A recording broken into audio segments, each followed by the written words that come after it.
student. Today we are going to start the new topic of plant biotechnology. The name is transgenic plant and its production. तो आज हम पढ़ेंगे कि transgenic plant कैसे बनाते हैं प्लांट टिश्यू कल्चर के थ्रू, या फिर हम ये कह सकते हैं कि plant tissue culture with genetic engineering के थ्रू हम ट्रांसजेनिक प्लांट कैसे बनाते हैं, या फिर हम जीन को ट्रांसफ़र कैसे करते हैं एक प्लांट से दूसरे प्लांट में, और उससे हम एक न्यू वैरायटी का प्लांट हम कैसे बना सकते हैं। जैसे कि एक एग्जांपल से हम समझते हैं, जैसे कि एक प्लांट है आपका प्लांट विथ लॉन्ग हाइट। ये हमने दो प्लांट लिए हैं जो कि सेम स्पीसीज़ के हैं, चाहे आप मैंगो का मान लो या गुआवा का मान लो, ठीक है। तो जैसे कि ये है प्लांट विथ लॉन्ग हाइट और दूसरा प्लांट है plant with more production of fruit. यानी कि ये जो प्लांट है ये दोनों सेम स्पीसीज़ के हैं, सेम प्लांट हैं, लेकिन इसकी खासियत है कि ये लॉन्ग हाइट का प्लांट है और इसकी खासियत ये है कि इसमें जो है फ्रूट का प्रोडक्शन ज़्यादा होता है। यानी कि हम ये कह सकते हैं कि इसके अंदर कोई ना कोई जीन ऐसा है जो कि इसकी लॉन्ग हाइट के लिए रेस्पॉन्सिबल है, और इस प्लांट में कोई ना कोई ऐसा जीन है जो इसमें मोर फ्रूट प्रोडक्शन के लिए रेस्पॉन्सिबल है। अब हम चाहते हैं कि हम इसी का एक न्यू प्लांट बनाएं जिसमें लॉन्ग हाइट भी हो उसकी और फ्रूट का प्रोडक्शन भी ज़्यादा हो। हम ये दोनों कैरेक्टरिस्टिक्स सेम प्लांट में चाहते हैं, तो क्या कर सकते हैं बच्चों?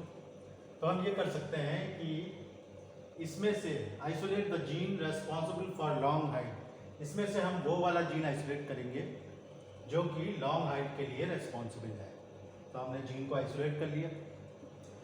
इसमें से क्या करेंगे, इस प्लांट में से isolate the gene responsible for fruit production, यानी कि इसमें से हम वो जीन आइसोलेट करेंगे जो फ्रूट के प्रोडक्शन के लिए रेस्पॉन्सिबल है। आपको पता होता है कि कोई भी प्रोकैरियोटिक सेल हो यूकैरियोटिक सेल हो, उसमें क्रोमोसोम्स होते हैं। क्रोमोसोम किसके बने होते हैं? जीन्स के बने होते हैं। जीन्स मतलब डीएनए के बने होते हैं।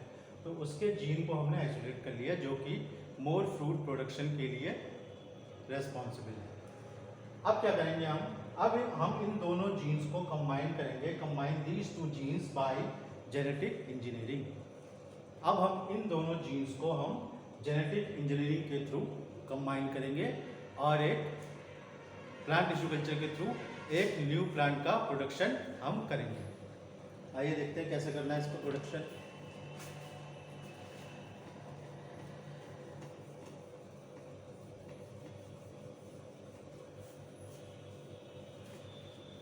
तो इन जीन्स को ट्रांसफर करने के लिए हम एक बैक्टीरिया का यूज करेंगे जिसका नाम है agrobacterium tumefaciens. Agrobacterium tumefaciens, agrobacterium tumefaciens, agrobacterium tumefaciens. ये एग्रोबैक्टीरियम ट्यूमिफेशियंस है जो कि क्राउन गॉल डिजीज कॉज करता है ब्रिंजल में, ठीक है। अब क्या करेंगे हम, ये एक जेनेटिक इंजीनियरिंग का एक टूल की तरह यूज़ किया जाता है ये बैक्टीरियम, क्योंकि इसमें इसका खुद का क्रोमोसोम होता है और एक एक्स्ट्रा क्रोमोसोमल डीएनए पाया जाता है इसके अंदर, जिसको हम कहते हैं टीआई प्लाज्मिड। इसको हम किस नाम से जानते हैं? TI plasmid. अब हम लोग जानते हैं कि जो प्लाज्मिड होता है उसकी कुछ खासियत होती है। जो प्लाज्मिड होते हैं वो सेल्फ रेप्लिकेटिव होते हैं, यानी कि अगर इसको किसी होस्ट में हम इंट्रोड्यूस कर दें या उसमें हम इंसर्ट करा दें तो इसको केवल होस्ट चाहिए जहाँ से इसको न्यूट्रिशन मिल सके, एक प्लेस मिल सके रहने के लिए। फिर उसके बाद ये अपना नंबर जो है वो खुद ही प्रोड्यूस करने लगता है, यानी कि सेल्फ रेप्लिकेटिव है, सेल्फ रेप्लिकेशन पावर होती है। तो इसीलिए हम इस टीआई प्लाज्मिड को या इस वेक्टर को हम जेनेटिक इंजीनियरिंग में यूज़ करते हैं। तो क्या करेंगे, सबसे पहले हम इस प्लाज्मिड को आइसोलेट कर लेंगे, इस एग्रोबैक्टीरियम से इस प्लाज्मिड को आइसोलेट कर लेंगे। आइसोलेट करने के बाद क्या करेंगे हम जो है रेस्ट्रिक्शन एंजाइम के थ्रू, रेस्ट्रिक्शन एंजाइम के थ्रू हम इसको कट कर लेंगे अपने अकॉर्डिंग। हमें कितने साइज तक का कट करना है ये अपने अकॉर्डिंग है। जैसे कि अगर हमें एक सिंगल जीन इसमें इंट्रोड्यूस कराना है, इसके साथ जोड़ना है, तो उसके हिसाब से कट करेंगे। अगर 2 जीन्स को इसके साथ जोड़ना है तो उसके हिसाब से कट करेंगे, अगर 3 जीन्स को तो उसके हिसाब से कट करेंगे। तो सबसे पहले हमने क्या किया, इसको हमने कट कर लिया। अब आपको याद होगा अभी मैंने बताया था कि हमने 2 जीन्स लिए थे, हमने 2 जीन्स आइसोलेट किए थे। ये वाला जो जीन था ये हमारा लॉन्ग हाइट वाला था, लॉन्ग हाइट जीन था, और ये वाला किसका था, फ्रूट प्रोडक्शन का, फ्रूट प्रोडक्शन जीन। ठीक है, अब क्या करना है हमें, अब यहां से जो प्रोसेस होगी ये लाइगेशन की प्रोसेस होगी, इसकी प्रोसेस होगी डीएनए लाइगेशन, इसकी प्रोसेस होगी लाइगेशन, इस प्रोसेस को कहते हैं लाइगेशन। और ये जो लाइगेशन प्रोसेस होती है ये इसके लिए एक एंजाइम रेस्पॉन्सिबल होता है जिसको कहते हैं डीएनए लाइगेज। क्या कहते हैं, डीएनए लाइगेज, डीएनए लाइगेज। ठीक है, तो किसी डीएनए को कट करने के लिए जो एंजाइम रेस्पॉन्सिबल होता है वो रेस्ट्रिक्शन एंजाइम, और किसी डीएनए को अगर हमें जोड़ना है, जैसे कि हमें इन दोनों जीन्स को अब इसमें जोड़ना है, इसमें जोड़ना है, तो उसके लिए हम डीएनए लाइगेज एंजाइम यूज करेंगे। क्या यूज करते हैं, डीएनए लाइगेज, और डीएनए लाइगेज के थ्रू हम इसमें इसको बाइंड कर देंगे, तो ये हो जाएगा प्रोसेस लाइगेशन। क्या हो जाएगा, लाइगेशन। अब क्या किया हमने, हमने इन दोनों जीन्स को इसमें लाइगेट कर दिया। क्या कर दिया हमने, इन दोनों जीन्स को, हमने इन दोनों जीन्स को लाइगेट कर दिया। अब ये जो है ये कहलाएगा आपका रिकॉम्बिनेंट डीएनए, रिकॉम्बिनेंट डीएनए या जीन। ठीक है, with recombinant DNA with both genes. ठीक है, अब ये जो है हमने रिकॉम्बिनेंट डीएनए कर दिया विद बोथ जीन्स, जो कि लॉन्ग हाइट के लिए रिस्पॉन्सिबल था और फ्रूट प्रोडक्शन के लिए रिस्पॉन्सिबल था। हमने इनका क्या किया, इसमें हमने बाइंड कर दिया, यानी कि रिकम्बाइन कर दिया, जो प्लाज्मिड था उसमें हमने रिकम्बाइन कर दिया, इसलिए इसको कहा जाता है रिकॉम्बिनेंट डीएनए। ठीक है, अब क्या करेंगे, अब ये हमारी सिंगल कॉपी बन गई। क्या सिंगल कॉपी से हमारा काम, जो हमारा पर्पस है वो पूरा हो जाएगा? नहीं। तो इसके लिए हमें क्या करना पड़ेगा, क्लोनिंग करनी पड़ेगी, जीन क्लोनिंग। क्या करेंगे, जीन क्लोनिंग। ठीक है, तो जीन क्लोनिंग के लिए क्या करेंगे, अब हम दोबारा से इसको एग्रोबैक्टीरियम में ट्रांसफर करेंगे। जीन क्लोनिंग के लिए हम क्या करेंगे, यानी कि अब हमें इसकी मल्टीपल कॉपीज बनानी है। यानी कि मैंने आपको बताया था अभी कि जो प्लाज्मिड है उसकी खासियत होती है कि ये सेल्फ रेप्लिकेटिव होता है, इसको केवल होस्ट चाहिए और ये अपने आप को खुद ही रेप्लिकेट कर लेगा। तो जब प्लाज्मिड का रेप्लिकेशन होगा, यानी कि अब हमने इसके अंदर ये 2 जीन्स जोड़ दिए, तो जब प्लाज्मिड अपना नंबर बढ़ाएगा, यानी कि ये वाला पार्ट, तो ये वाला नंबर भी तो बढ़ेगा, तो ये वाले जीन्स भी तो बढ़ेंगे, मल्टीपल कॉपीज बन जाएगी। ठीक है, तो क्या होगा, अब इन जीन्स के अंदर इसकी मल्टीपल कॉपीज ऐसे बन जाएगी, ऐसे ऐसे जो है जीन्स की, ऐसे जो है जीन्स की मल्टीपल कॉपीज बन जाती है होस्ट के अंदर। अब क्या करेंगे हम, अब इन आइसोलेट द डिजायर्ड जीन,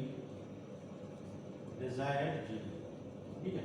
अब ये जो डिजायर्ड जीन है हमारे, अब हमें पता चल गया है कि ये होस्ट के अंदर जाके इसने अपने आप को रेप्लिकेट कर लिया, यानी कि मल्टीपल कॉपीज बना ली। अब हम क्या करेंगे, इसको आइसोलेट कर लेंगे इसमें से with the help of lots of method like centrifugation.